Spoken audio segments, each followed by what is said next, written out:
दर्शनाचा अनंत जन्मीचा scene गेला माग वाटे त्यासी अलिंगन द्यावे कदान सोडावी चरण त्रिविध बापाची झाली बोलवण देखिल्या चरण वैष्णवांची माग वाटे त्यासी अलिंगन द्यावे कदान सोडावे चरण त्यांचे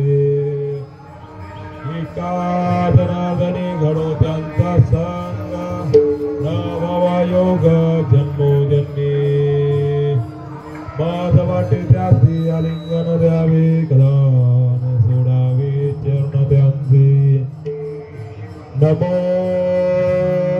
राजया पांडुरंगा नमो माऊली रुक्मिणी ध्यान गंगा नमो पुंडलिका वरदा नमो चंद्रभागा नमस्कार माझा रुक्मिणी पांडुरंगा पांडुरंगा करो प्रथम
कृपादाने कथेचा विस्तारो बाबाजी सद्गुरु दास तुका जयांचे केले स्मरण होय सकळचे अधिकरण हे चिरंग श्री चरण श्री गुरूंचे आता हृदय आपले चपळून या भले वरी बैसव पावले श्री गुरूंचे आदि गुरु श्री वंदावे माग साधन साधावे गुरु आमचे माय बाप आहे खाता हरदाप गुरु आमचे मामले दिले 84 चुकविले कामने गुरु त्यांचे चरण हृदय धरो नमो सद्गुरु तुकया ज्ञान दीपा नमो सद्गुरु सच्चिदानंद रूपा नमो सद्गुरु भक्त कल्याण मूर्ति नमो सद्गुरु भास्करा पूर्ण कीर्ती करू लागे श्रीवगलारे तुमच्या लागलो निविसरण आहो स्वामी तुकया देवा ते नमस्कार आता दंड्याद दीन संत दर्शनाचा अनंत जन्मीचा सीन गेला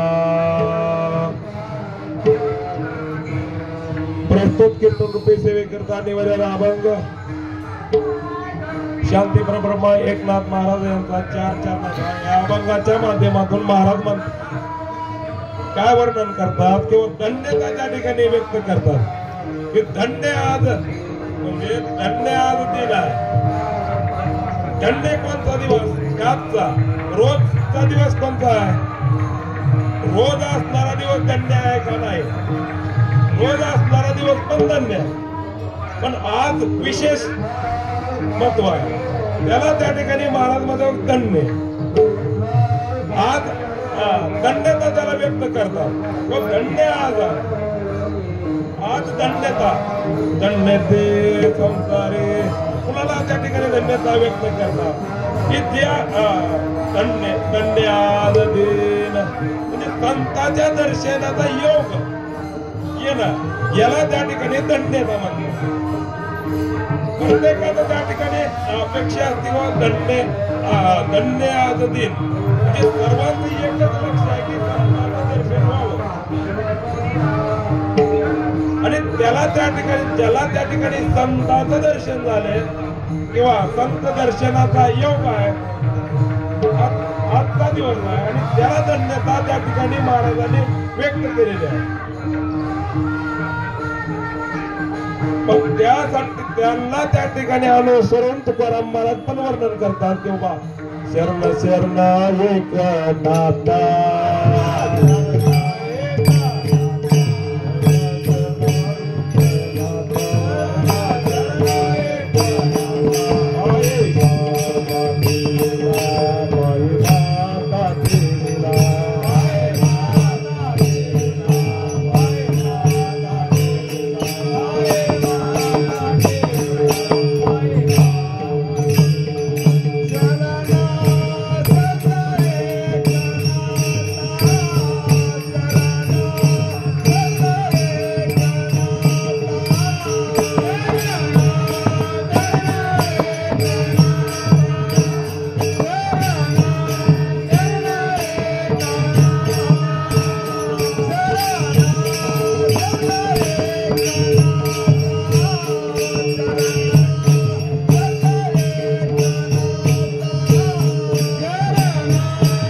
नाता पायी माता ठेविला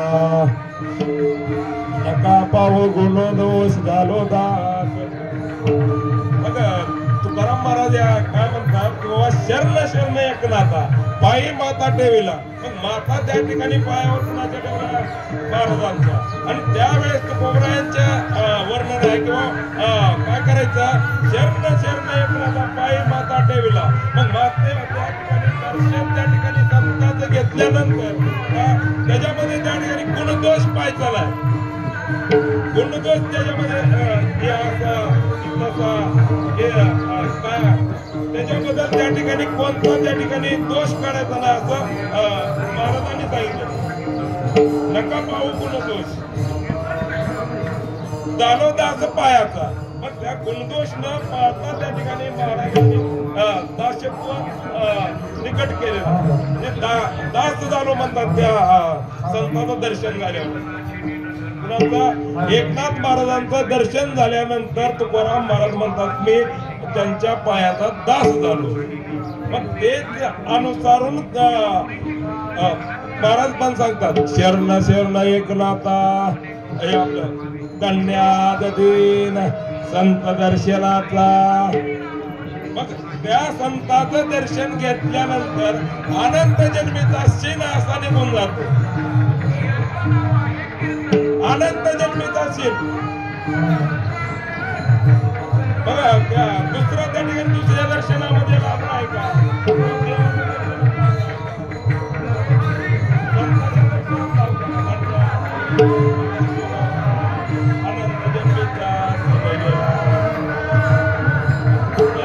आणि महाराजांनी मग त्याला काय वाटतं महाराजांची अपेक्षा होती की मला त्यांचं आलिंगन करावं.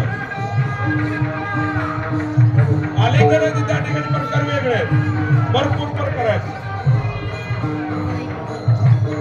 सोन्याचा दिवस साम्राज्यमय झाला नाम आठविता रूपी प्रगट झाला. मग सोन्याचा दिवस असतो का प्रत्यक्षात पाहिल्यानंतर? सोन्याचा दिवस असतो का? कारण त्या संतांच्या दर्शनामुळे त्या ठिकाणी सोन्याचा दिवस झाला असं महाराज म्हणतात. मग सोन्याचा दिवस साम्राज्यमय झाला. मग संतांचं दर्शन झाल्यानंतर मग संत भेटीसाठी संतांच्या दर्शनाने काय होतंय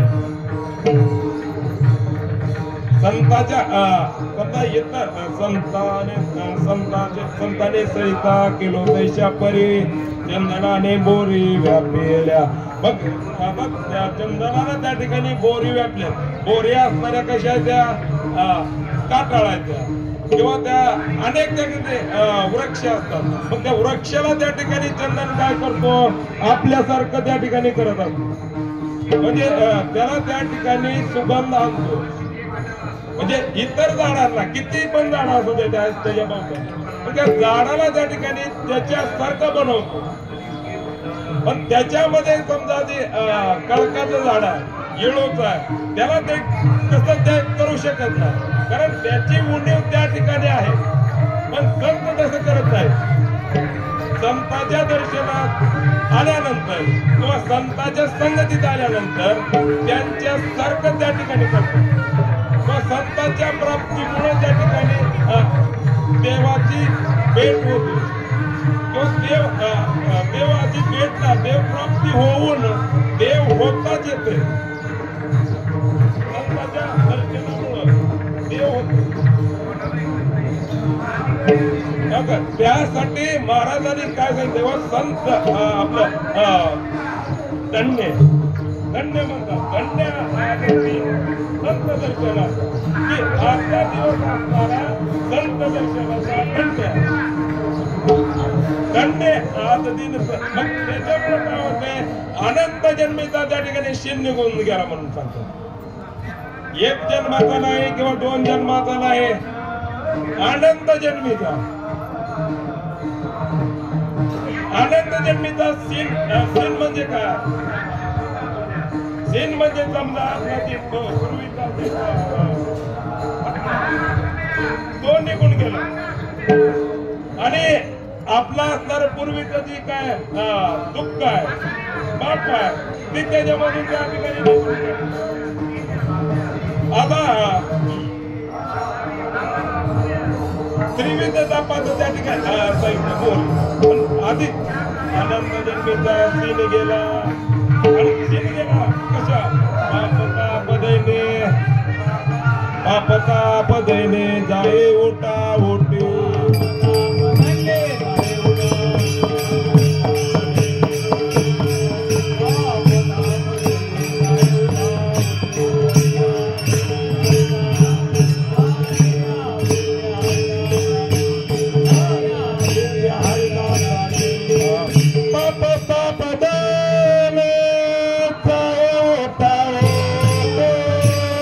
Papa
हरिदासाची भेट झाल्यानंतर किंवा संतांचं दर्शन केल्यानंतर काय होते, झाली भेटी हरिदासाची. मग असं त्या ठिकाणी दुसऱ्या दर्शनामध्ये किंवा भेटीमध्ये असा लाभच नाही म्हणून सांगतात. पुण्याचं संतांचं दर्शन हे ज्ञानोबरायांचं किंवा एकनाथ महाराजांचं, मुक्ताईचं, सोपान काकाचं आणि तुकोबरायांचं अशा संतांचं दर्शन झाल्यानंतर आपल्याला का आशे बळ नाही अनेकाच्या अंगी तपत्रिका जगे दानवत. मग दुसरी कोण म्हणजे तप केल्यानंतर किंवा तीर्थयात्रा केल्यानंतर असं फळ मिळत नाही का, किंवा दान धर्म केल्यानंतर असं त्या ठिकाणी म्हणजे मुक्ती ही कळत नाही का, पक्षीन जात नाही का असं दुसरे आहे ना. कोणत्यामुळं तीर्थ दान धर्म केल्यानंतर आयशे बळ नाही अनेकाच्या अंगी तपे तीर्थ जगी दान व्रत. मग व्रत केल्यानंतर समजा आपल्याला ही होत नाही का, चीन जात नाही का, दुसऱ्यामध्ये त्या ठिकाणी बळच नाही म्हणतात महाराज. मग त्याच्यामध्ये समजा बळ आहे कशामध्ये, वृत्तामध्ये, पण त्यापेक्षा कमी कोणत्या संत भेटीच्या संत दर्शनापेक्षा कमी व्रताला फळ किंवा तीर्थाला त्या ठिकाणी तीर्थ कोणतं. आपण या ठिकाणी पैठण मध्ये आलो, सगळ्यात एकच येतो काय, संतांचं दर्शन हो, कोणाचं एकनाथ महाराजांचं दर्शन हो. प्रत्येकाचा येतो, गावातून निघाल्यापासून दिंडीत आलेल्याचा बी तेच येतो, वाहनात आलेल्याचा पण तेच.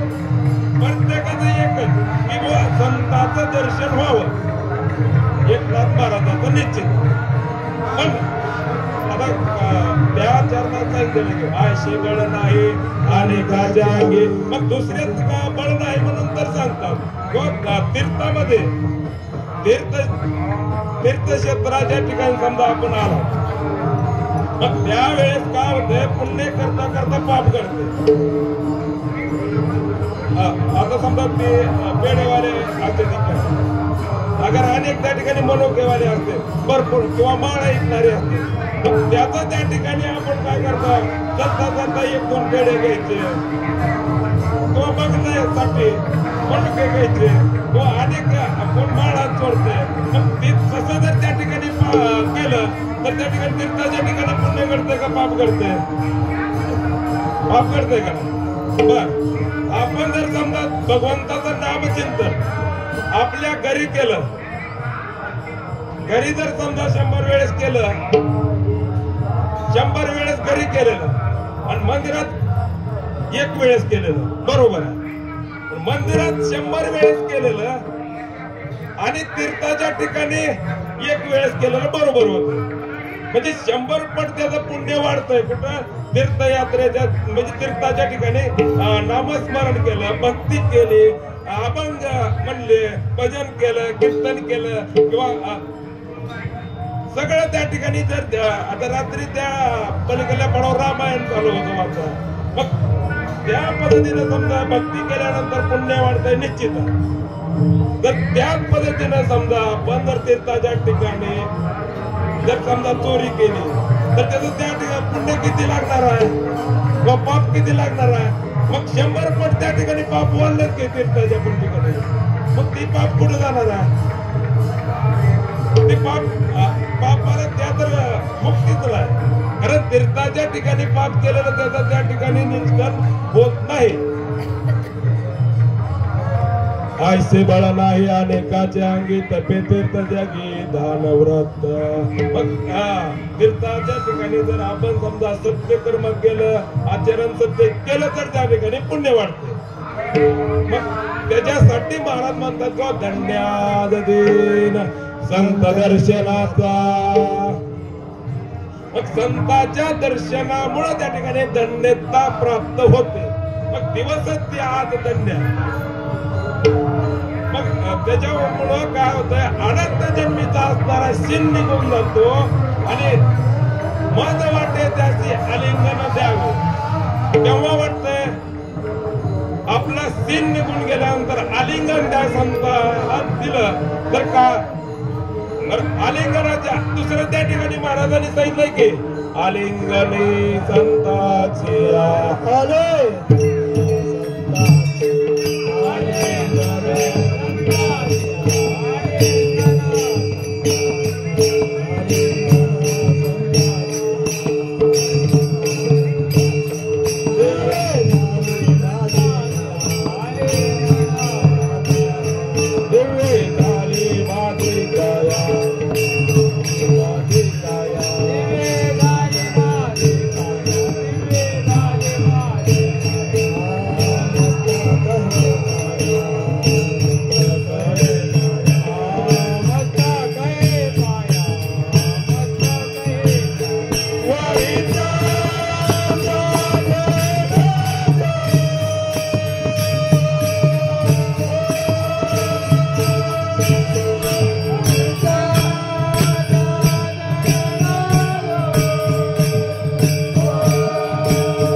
Hare Rama, Hare Rama.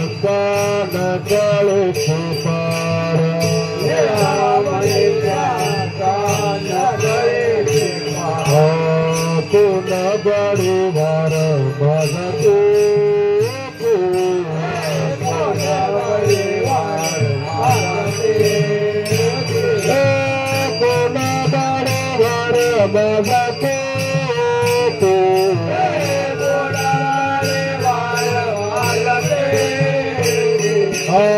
धन्य श्री गुरु जनार्दन सदा धन्य श्री गुरु जनार्दन सदा धन्य श्री गुरु जनार्दन सदा धन्य श्री गुरु जनार्दन सदा